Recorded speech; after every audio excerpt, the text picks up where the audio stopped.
Welcome back. I'm the Dr. Bob Lee from 107.5 WBLS in BronxNet. Hey, our next guest is he's an author and illustrator. He joins us he's going to speak about what inspired him to write his most recent book, When Good Fruit Goes Bad. We're going to tell you a whole lot about it. And he's going to speak about the impact of being a stay-at-home father. Please welcome to the show, Vernon Gibbs II. There's two of them. Vernon, how are you? I'm doing well. How are you? Nice to see you. How's Dad?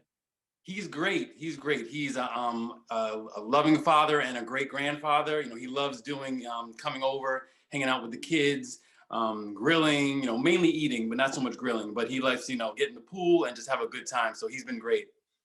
Well, send my love, okay? Tell him I said Absolutely. Hello. Absolutely. All right. And plus, you're working with Sandra, right? Sandra. Yes, Sandra. Yeah. From the Bullion Foundation.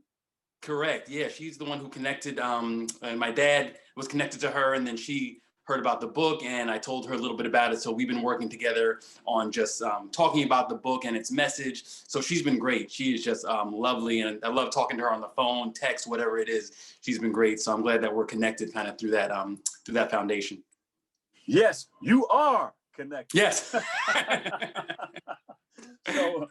So Vernon, what inspired you to write this book, When Good Fruit Goes Bad?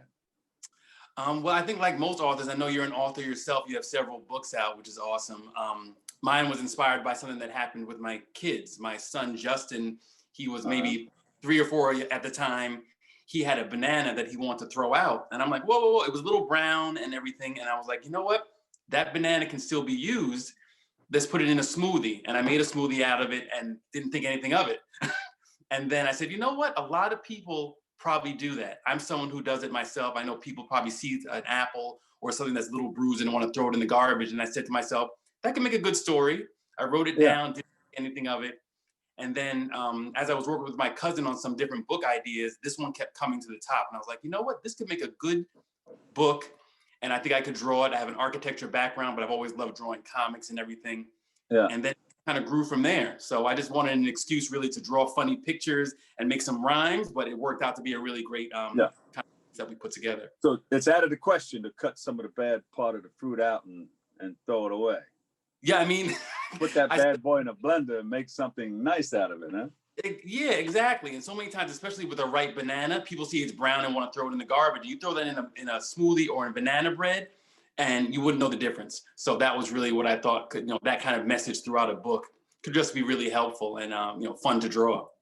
Yeah, my father's like that too. Oh, wait. Don't throw that away. Hold on. Exactly. We can put that to good use. Yeah, it's funny because I never thought I'd be that guy. But then, I'm like, wait, in the same way, I'm like, oh, all of a sudden you turn into your parents. And I'm like, oh, don't throw that away. What do you think? We just made money? And I'm like, oh, wait, that's a good message to get out to kids. And adults. And parents love to know when you hit that threshold right there. See? That's what I was telling you all along. Now you caught on. Right. And then you're going to try to convey that same message to your youngsters. You have 3 of them, right? 3, yeah. I have twins who are 5, and then they'll be 6 this I have a 7-year-old. So they keep me busy and keep me and my wife busy. My wife is a physician. She's a child psychiatrist in the city. So I'm home with the kids all the time as a stay-at-home father. So I've been home with them for almost 5 years now. It'll be 6 years this year. So how have you balanced your role as both a stay-at-home father, husband, and educator during the pandemic?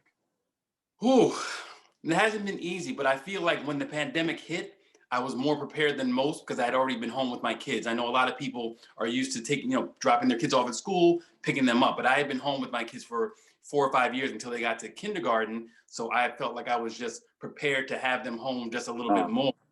So there wasn't as big a shift. I also found myself being a resource to other parents who maybe just hadn't been home with their kids and didn't know what to do, how to keep them busy, and what to do. Do you just make them watch YouTube videos all day? Do you try to interact with them? How do you balance that? Yeah. So it wasn't as much of a shock to me when it happened, but it was still like, okay, my kids are home all day now. I need to find a way to also get other stuff done as far as chores in the house or get dinner ready or get the car fixed, different things that I could normally do if I dropped them off at school. Had to find a way to kind of balance those out. So it wasn't easy, but I felt like it was not as hard as it could have been if I hadn't been home for so many years already. When you mentioned being a possible resource to others, to other parents, I thought you were going to go into, hey, by the way, we started a nursery here. Oh, you're right. I had a couple of people who wanted to drop their kids off. Yeah. Like, if you're available. That's what will happen. Yeah. That's what will happen. Yeah, people see you with the kids. It's funny because sometimes I'll be home with a bunch of my kids, and people bring their other kids over, and all of a sudden I realize I'm in the room and I've got all five or six kids, and the parents are doing something else just because they feel comfortable with me watching the kids. Like, oh, Vernon's got it. He knows what he's doing, so I don't have to feel like I have to watch him. He'll take care of it. So that happens a lot. I got to start charging when people come over. To talk about some of the other blogs that you participate in, you contribute to other publications. Yes. Well, I started my blog right when I started being a stay-at-home dad, just because I felt like I had a voice and I wanted to get kind of my stories as a dad out there. So I started a blog at coolminivandad.com. I have a coolminivandad.com. All right. Yes. That's what you drive?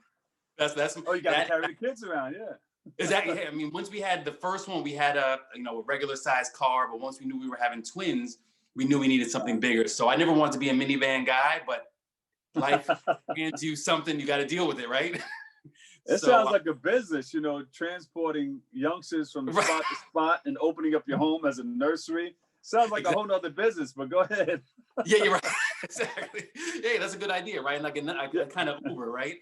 And I started just keep a diary along the way. You can write your books. But right, all the stories, all the minivan stories that I come across.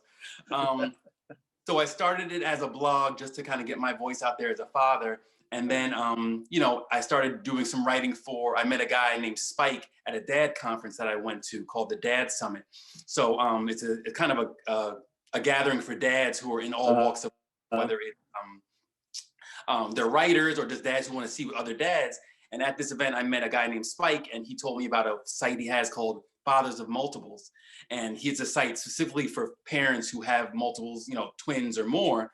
So I started writing there.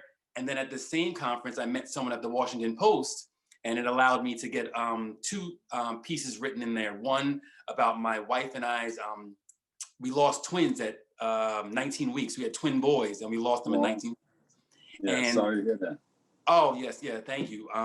But it was one of those pieces that no one talks about it from a male perspective. It's usually from the women's perspective, which is fine, but I felt like there needed to be a male voice about what I was going through and kind of how I felt and, the ideas and dreams that I had about my kids that didn't think was ever going to come to fruition. Who knew we'd have twins, a couple of years later. God has funny plans sometimes for us unexpectedly. So that was the piece. That was my first submission to the Post. It was they loved it. And then it was in there in 2000 and I think about 3 or 4 years ago. And then I did another piece for them recently this last summer that was kind of talking about me balancing being a father with kind of the social and racial unrest that was going on in the country. So And what did you tell them? Well, I told them that, as a father, you have an obligation to really talk to your kids about what's going on in the world, but also to still be a light and a shining beacon to them. You can't always just focus on, all the negative. I still have to be funny. I still have to be a dad. I still have to take care of them. So while I can balance understanding what's going on as a Black man and as a Black father in this country and the kind of the things I have to go through and preparing them for that, I also have to still be a dad and still be funny and have a good time with them and joke with them and that kind of thing. It can't just kind of be like the world is against us, everything's negative. So it was just a balancing act that I had to do. And I, again, just was inspired by what was going on and my struggle with being funny, but also seeing things like George Floyd and seeing riots. So how do I balance that as a father? So it was a great piece to write, and another one that they wanted to. And how do you explain that to your youngsters? That's probably piece number 3 or 4. Absolutely. And they're young too, so it's hard, when they're 5 and 7 years old, it's hard to have that conversation about the color of your skin and how people view you from the beginning without even knowing you. So it's kind of a balancing act. So we're doing our best. Now you have a learning packet along with the book. Yes. So Yeah, so one thing that we, as we were putting the book together, I worked with some dietitians just to get their feedback on some of the points of the book. And something that we thought would be great would to be to have sort of additional learning information. So we have some crossword puzzles, we have fruit facts, we have kind of all these things that are in a like a 24-page free downloadable packet from the website that, you know, if you buy the book, you can just go there and say, you know what, I also want to get some fun facts about fruit that I might not know about. Here's a quick recipe on how to make a smoothie, and just, you know, a fun way to kind of keep the message of the book going. Because I think so many times with books, you read them, you're done with them, you put them away, and we kind of felt like the message of this book was more than just about eating healthy and about you know, creating less waste. So we wanted to make sure that the educational component was really there to kind of keep the conversations going beyond reading the book. Can we pick up the book? When can we pick it up? It's on Amazon. When Good Fruit Goes Bad. Yes, it's on Amazon. It's on Barnes and Noble. It's on most of, you know, most online sellers. If you go to my site, coolminivandad.com /fruit book, that's where you can find the details on the book, where it's sold, but also you can find the downloadable information packet. And one thing I'd love to do is connect with you and you're making the great Make the Great Foundation to see about, you know, how to get the book as part of curriculums. And that's really the bigger part of the book is just. That's a good idea. Yeah, because I think the message. You pick up mine and I'll pick up yours. Absolutely, 1 for 1. I love it. Absolutely, yeah, that would be and great. We'll get of course we're gonna get the word out. You know, we'll let more people know about your book.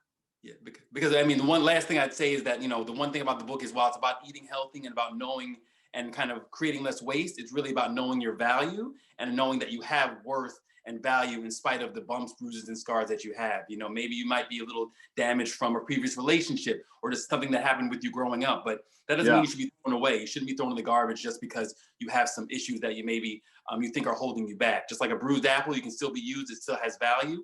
And I think, you know, same thing with people. Right, and everything has that beginning, middle, and end. So, yes. Although you may think that banana, that's the end of that banana, hey, it can end well. It can, exactly. Nutritious, delicious, and, you know, it still does a body good. And in speaking to you, I know, and I feel that, you know, you have more that's coming. So you're always welcome to come back, all right? Thank you, I appreciate that. You got it, all right. There you go. If I was live in an audience, I would tell everybody to give Vernon Gibbs II a big round of applause. Yeah. Thank you, Vernon, thank you so much. Thank you for having me. All right, you got it. Stay blessed. All right, you too. All right, we'll take a break. I've got more on the way. It's open.